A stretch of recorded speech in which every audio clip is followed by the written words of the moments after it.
الرحیم نحمده ونصلی ونسلم علی رسوله الکریم وعلی آلہ وصحبہ اجمعین وبعد۔ آج کی تراویح میں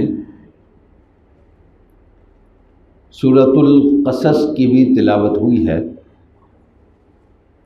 جو کہ 20ویں پارے کی ایک سورت ہے۔ اس کے شروع میں اللہ جل جلالہ نے حضرت موسیٰ علیہ السلام اور فرعون کا تذکرہ کیا ہے۔ جیسا کہ پہلے بھی میں نے عرض کیا تھا کہ کچھ انبیاء ایسے ہیں جن کا تذکرہ قرآن کریم بار بار کرتا ہے۔ ان میں ایک حضرت موسیٰ علیہ السلام ہے۔ حضرت موسیٰ علیہ السلام کی زندگی کے 2 حصے ہیں۔ ایک ہے جلاوطنی سے پہلے اور جلاوطنی کے دوران کی زندگی، اور دوسری ہے جلاوطنی سے واپسی کی اور نبوت ملنے کے بعد کی زندگی۔ جو پہلا حصہ ہے حضرت موسیٰ علیہ السلام کی زندگی کا، اسے قرآن کریم نے تھوڑا سا سورہ طٰہٰ میں بیان فرمایا، اور زیادہ تفصیل اس کی یہاں سورۃ القصص میں ہے۔ اس میں سے چند چیزیں اس وقت آپ کے سامنے عرض کرنے کا ارادہ ہے۔ ایک تو یہ کہ سب سے پہلی بات اللہ جل جلالہ نے فرمائی کہ فرعون کا طرز حکمرانی کیا تھا۔ چونکہ فرعون کا جو طرز حکمرانی تھا، اس کا مقصد عوام کو، لوگوں کو اپنا غلام بنا کر رکھنا تھا۔ اس لیے اس کا طریقہ کار یہ تھا کہ وَجَعَلَ إِنَّ فِرْعَوْنَ عَلَا فِي الْأَرْضِ وَجَعَلَ أَهْلَهَا شِيَعًا، کہ فرعون نے زمین میں سرکشی اختیار کر رکھی تھی اور اپنے آپ کو کوئی بڑی چیز وہ سمجھ رہا تھا، عَلَا فِي الْأَرْضِ، اور اپنے اس تکبر، اپنی اس بڑائی اور اپنے اس جبر کو برقرار رکھنے کے لیے اس نے طریقہ یہ اختیار کیا تھا کہ لوگوں کو مختلف طبقات میں تقسیم کر دیا جائے۔ کچھ اونچے طبقے کے لوگ ہیں، کچھ نچلے طبقے کے لوگ ہیں۔ اس کا فائدہ یہ ہوتا ہے کہ جن لوگوں کو اوپر کیا، اور بادشاہ کی مرضی ہے کہ جب چاہے انہیں دوبارہ نیچے کر دے، ان کو یہ خوشی ہوتی ہے کہ بادشاہ نے ہمیں اوپر رکھا ہوا ہے اور ہمارا اپنے سے نچلے لوگوں پر رعب اور دبدبہ چلتا ہے، ایک ٹور بنی ہوئی ہے تو بنی رہے۔ اس مقصد کے لیے وہ بادشاہ سلامت کو اور اپنے سے اوپر والے جتنے بھی افسران ہوتے ہیں، جو بھی اقتدار کی ہیرارکی بن رہی ہوتی ہے، اس سب کو وہ خوش کرنے کی کوشش کرتا ہے، اور نچلے والے جو ہیں وہ ان سے ڈر رہے ہوتے ہیں۔ اس ماڈل کا جو بنیادی تصور ہوتا ہے وہ یہی ہوتا ہے کہ ہر طبقہ جو ہے، ہر لیئر جو ہے معاشرے کی، وہ اپنے سے اوپر والوں کو خوش رکھنے کی کوشش کرے اور اپنے سے نیچے والوں کو خوب دبا کر رکھے۔ یہ ایک طریقہ ہوتا ہے اس طرح کے ڈکٹیٹروں کا حکمرانی کرنے کا۔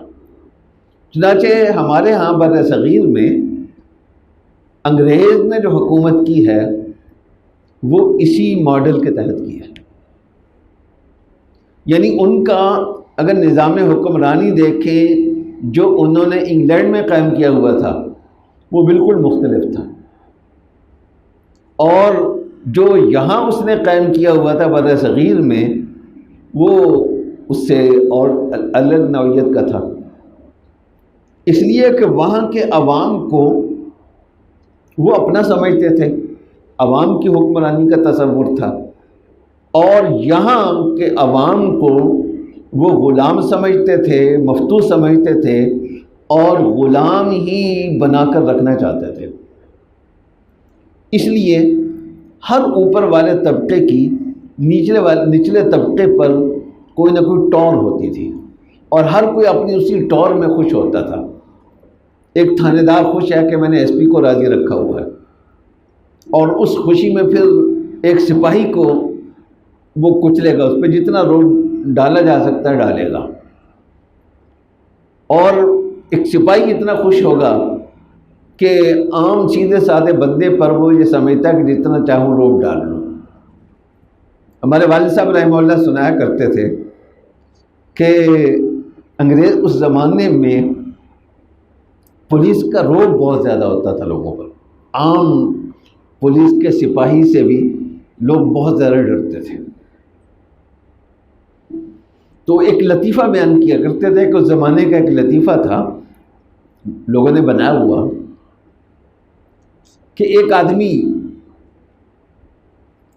کسی کیکر پر چڑھا ہوا تھا، چھوٹا سا درخت ہوتا ہے کیکر کا.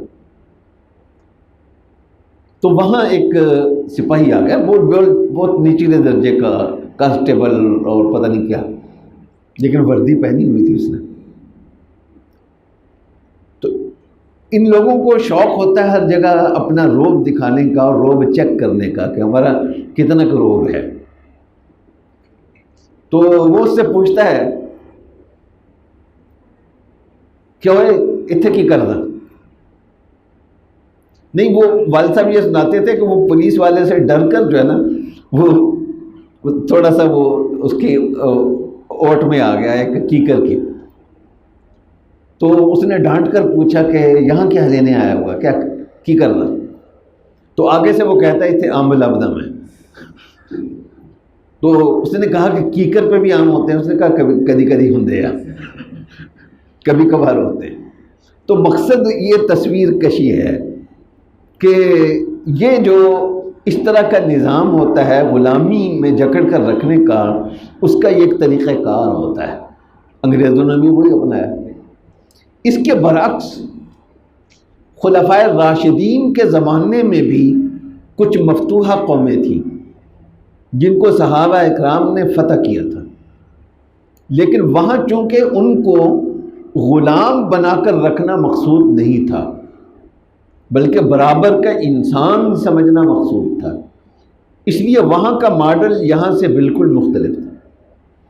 یہاں یعنی اس زمانے میں جو افسران کی ٹریننگ ہوتی تھی، اس ٹریننگ میں باقاعدہ یہ بات شامل ہوتی تھی کہ عام لوگوں پر یہ تم نے یہ تاثر قائم رکھنا ہے کہ ہم کوئی منفرد چیز ہیں، ہم تم سے الگ چیز ہیں، اور اس لیے لوگ جو ہے وہ تم سے ڈرے.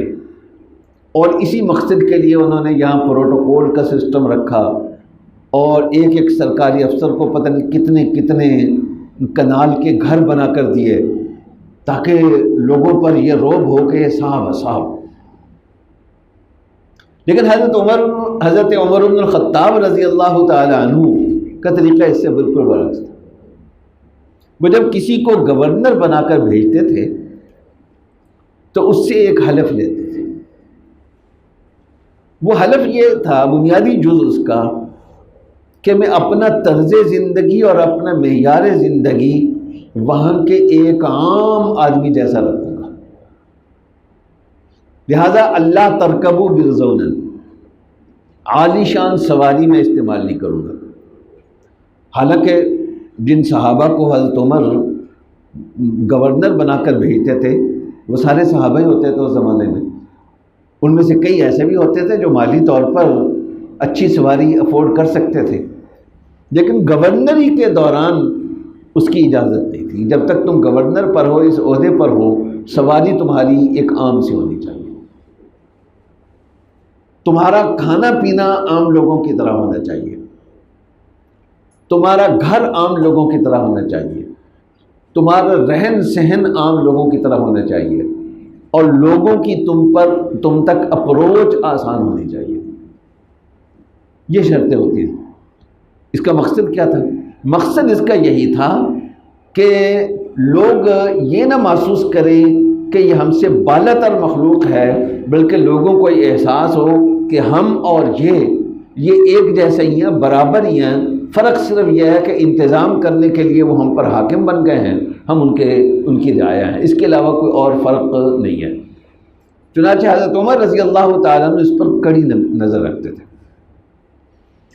مصر کے گورنر تھے حضرت عمرو بن العاص رضی اللہ تعالیٰ، ان کا وہاں کے کسی عام باشندے سے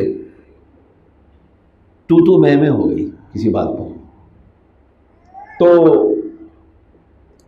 حضرت ان کے ایک بیٹے کی محمد غالباً ان کا نام تھا، حضرت عمرو بن العاص کا بیٹا، ایک تو عبداللہ ابن عمر ہے، وہ تو صحابی ہیں، وہ نہیں، یہ اور ہے، کوئی ابھی چھوٹا بچہ تھا، وہ تو میں ہو گئی۔ تو اس نے ایک تو اس کے مکہ لگایا اور دوسرا کہا کہ خذھا وأنا ابن الاکرمین، کہ یہ مکہ تمہیں کھانا پڑے گا اس لیے کہ ہم بڑے لوگ ہوتے ہیں۔ بات پہنچ گئی حضرت عمر رضی اللہ تعالیٰ عنہ تک۔ حج کے موقع پر یہ سارے گورنر وغیرہ جو ہیں ان کی حاضری ہوتی تھی اور باقاعدہ رپورٹ لی جاتی تھی، اور ان کی جو شکایات آتی ہوتی تھی اس کے بارے میں بھی پوچھا جاتا تھا۔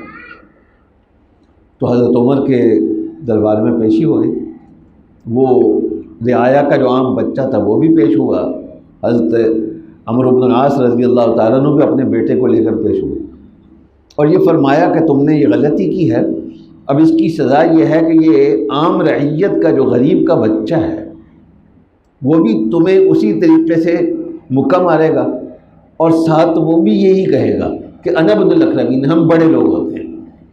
جس طرح گورنر کا بیٹا بڑے لوگ ہیں، اسی طریقے سے عام آدمی بھی بڑا لوگ ہی ہے، اس لیے کہ اللہ نے یہ کہا ہے کہ وَلَقَدْ كَرَّمْنَا بَنِي آدم، کہ ہم نے بنو آدم کو، آدم کی ساری اولاد کو عزت عطا فرمائی ہے۔ اللہ نے یہ نہیں کہا کہ ہم نے صرف گورنروں کو عزت عطا فرمائی۔ تو یہ دو بالکل مختلف ماڈل ہیں حکمرانی کے۔ تو جو فرعون کا حکمرانی کا طرز تھا، ماڈل تھا، وہ پہلا تھا، چنانچہ اس کے تحت اس نے مختلف طبقات لوگوں کے بنا رکھے تھے، جن میں بنی اسرائیل سب سے نچلے طبقے میں آتے تھے، کیونکہ یہ در حقیقت وہاں کے رہنے والے نہیں تھے۔ حضرت یوسف علیہ السلام کے زمانے میں وہ مصر میں آ کر آباد ہوئے تھے۔ فرعون کو یہ خدشہ ہوا کہ ان میں کوئی ایسا بندہ نہ کہیں پیدا ہو جائے جو میرے اقتدار کے لیے چیلنج بن جائے، اور وہ غلامی کی زنجیروں کو کاٹنے کی کوشش کرے۔ چنانچہ اس مقصد کے لیے اس نے اعلان کرا دیا کہ بنی اسرائیل میں جو بھی میل بچہ پیدا ہوگا، لڑکا پیدا ہوگا، اس کو قتل کر دیا جائے۔ یہ سلسلہ چل رہا تھا۔ اسی دوران حضرت موسیٰ علیہ السلام کی ولادت، موسیٰ علیہ السلام کی جو والدہ تھی وہ ظاہر ہے کہ پریشان تھی کہ اب کیا بنے۔ تو اللہ تعالیٰ نے ان کے دل میں ایک بات ڈالی کہ فی الحال تو روٹین کے مطابق اپنے بچے کو دودھ پلاؤ، جب تمہیں خطرہ زیادہ محسوس ہو کہ حکومت کے کارندے آئیں گے اور اس بچے کو قتل کر دیں گے، تو اس سے پہلے یہ کرنا کہ ایک صندوق بنا کر، ایک تابوت بنا کر، اس میں اس بچے کو ڈال کر دریا کی لہروں کے حوالے کر دینا۔ آگے ہم دیکھیں گے ہمارا کام آگے۔ چنانچہ موسیٰ علیہ السلام کی والدہ نے اسی پر عمل کیا، اللہ پر اعتماد تھا، بھروسہ تھا، لیکن تھی تو بہرحال ماں، ایک دھڑکا سا لگا ہوا تھا۔ وَأَصْبَحَ فُؤَادُ أُمِّ مُوسَىٰ فَارِغًا، دل ایسے محسوس ہوتا تھا جیسے خالی خالی، اداسی سی، اور وہ اتنی زیادہ تھی کہ خدشہ تھا کہ کہیں وہ اظہار نہ کر دیں کہ میں نے اپنا ایک بچہ سمندر کی یا دریا کی لہروں کے حوالے کیا۔ اللہ کہتے ہیں کہ ہم نے ان کے دل کو سنبھال کر رکھا، اور ربطنا علی قلبہا، اگر ایسا نہ ہوتا تو وہ اظہار کر بیٹھتی اور مقصد پورا نہ ہوتا۔ اور اپنی بہن سے کہا کہ تم دریا کے کنارے کنارے چلو، اور جدھر یہ تابوت اور صندوق جاتا ہے تم بھی ادھر جاؤ۔ چنانچہ وہاں ایک جگہ پر پہنچا جہاں فرعون کے کارندے وغیرہ تھے، تو انہوں نے دیکھا صندوق ہے، کھول کر دیکھا تو بچہ ہے۔ فرعون اور اس کی فیملی کے سامنے پیش ہوا۔ فرعون کی بیوی آسیہ کے دل میں اللہ جل جلالہ نے موسیٰ علیہ السلام کی محبت ڈال دی۔ چنانچہ بعد میں فرعون کے گھرانے سے صرف یہ آسیہ مسلمان ہوئی، اور ان لوگوں میں شامل ہیں جن کے بارے میں رسول اللہ صلی اللہ علیہ وسلم نے فرمایا کہ درجہ کمال تک پہنچنے والی عورتیں صرف چند ایک ہیں، ان میں ایک نام رسول اللہ صلی اللہ علیہ وسلم نے آسیہ کا بھی دیا۔ وہ کیا وجہ کیا تھی؟ بچپن میں موسیٰ علیہ السلام کی جو محبت، تو پتہ چلا کہ اللہ کے مقبول بندوں کی محبت اگر دل میں پڑ جائے تو یہ بھی انسان کی ہدایت کا ذریعہ بن جاتی ہے، اور اس سے بھی انسان کا کام بن جاتا ہے۔ چنانچہ حضرت آسیہ نے یہ مشورہ دیا کہ اس بچے کو ہم اپنا بیٹا بنا کر رکھ لیتے ہیں بجائے قتل کرنے کے، کیونکہ فرعون کی کوئی اور اولاد نہیں تھی۔ اس تجویز کو مان لیا گیا، اور اس طریقے سے موسیٰ علیہ السلام کی پرورش خود فرعون ہی کے گھر میں ہوئی۔ ان کی بہن جو ساتھ جا رہی تھی، انہوں نے جب یہ دیکھا کہ یہ بچہ یہاں پہنچا ہے تو آنا جانا شروع کر دیا۔ ایک دن اس نے محسوس کیا کہ یہ بچہ جو ہے وہ کسی بھی عورت کا دودھ نہیں پیتا،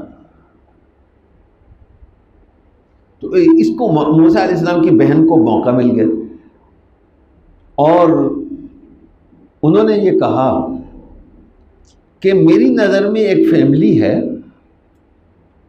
ممکن ہے کہ یہ بچہ جو ہے اس خاتون کا دودھ پینے کے لیے تیار ہو جائے۔ انہوں نے چونکہ اپنی اولاد بنا لیا تھا، اس لیے وہ اس کے لیے تیار ہو گئے۔ ان کو تو یہ نہیں پتہ تھا کہ یہ کون ہے۔ چنانچہ موسیٰ علیہ السلام کی والدہ کو بلایا گیا اور بچہ ان کے سپرد کیا گیا کہ یہ ہمارا بچہ ہے۔ وہ یہی سمجھ رہے تھے، اور یہ سمجھ رہے تھے کہ یہ کوئی اجنبی عورت ہے، یہ ہمارا بچہ ہے، لہٰذا اس کو دودھ پلاؤ۔ چنانچہ اس طریقے سے اللہ نے شروع میں ہی وعدہ کیا تھا اِنَّا رَادُّوهُ إِلَيْكِ وَجَاعِلُوهُ مِنَ الْمُرْسَلِينَ، کہ ڈرنا نہیں ہے، ایک دفعہ سمندر میں چھلانگ لگوائیں گے اور اس کے بعد تمہاری طرف ہی واپس آئیں گے۔ مصر کی زمین میں یہ دو ایک جیسے کافی حد تک ملتے جلتے واقعے پیش آئے ہیں، جنہوں نے بچپن بہت مشکل گزارا، لیکن بادشاہ کے گھر میں ہی پھر پرورش پائی، اور پھر وہ اللہ تعالیٰ نے ان کو ایک نمونہ بنایا اور اونچے مقام تک پہنچایا۔ ایک حضرت یوسف علیہ السلام کا واقعہ، ان کو کنویں میں وقت گزارنا پڑا، اور دوسرے حضرت موسیٰ علیہ السلام کا کہ ان کو سمندر کی یا دریا کی لہروں کے اندر رہنا پڑا، ایک تابوت کے اندر ان کو رہنا پڑا، لیکن اللہ تعالیٰ نے ان کو بچا لیا۔ اس لیے آگے چل کر اللہ جل جلالہ نے دونوں کے لیے تقریباً ایک جیسی تعبیر اختیار فرمائی ہے۔ وہاں بھی کہا یوسف علیہ السلام کے بارے میں کہ وَلَمَّا بَلَغَ أَشُدَّهُ آتَيْنَاهُ حُكْمًا وَعِلْمًا وَكَذَلِكَ نَجْزِي الْمُحْسِنِينَ، اور یہاں بھی یہی کہا کہ وَلَمَّا بَلَغَ أَشُدَّهُ وَاسْتَوَىٰ آتَيْنَاهُ حُكْمًا وَعِلْمًا وَكَذَلِكَ نَجْزِي الْمُحْسِنِينَ، کہ موسیٰ علیہ السلام جب بڑے ہوئے تو ہم نے ان کو علم عطا فرمایا اور حکمت اور دانائی عطا فرمائی۔ علم کہتے ہیں جاننے کو، انفارمیشن کو، اور حکمت کا مطلب یہ ہوتا ہے کہ اس انفارمیشن کا درست استعمال کرنا بھی آدمی کو آ جائے۔ تو ہم نے دونوں چیزیں دی، اور ہم اسی طریقے سے نیکوکار لوگوں کو، اچھا کام کرنے والوں کو بدلہ دیتے ہیں۔ اس سے پتہ چلا کہ نیکی پر اللہ کی طرف سے جو احسانات یا انعامات بندے کو ملتے ہیں، ان میں ایک انعام یہ بھی ہے کہ اللہ کسی کو علم و حکمت سے نواز دیں۔ اس لیے رسول اللہ صلی اللہ علیہ وسلم نے فرمایا کہ من یرید اللہ بہ خیرا یفقہہ فی الدین، اللہ تعالیٰ عمل کرنے کی توفیق عطا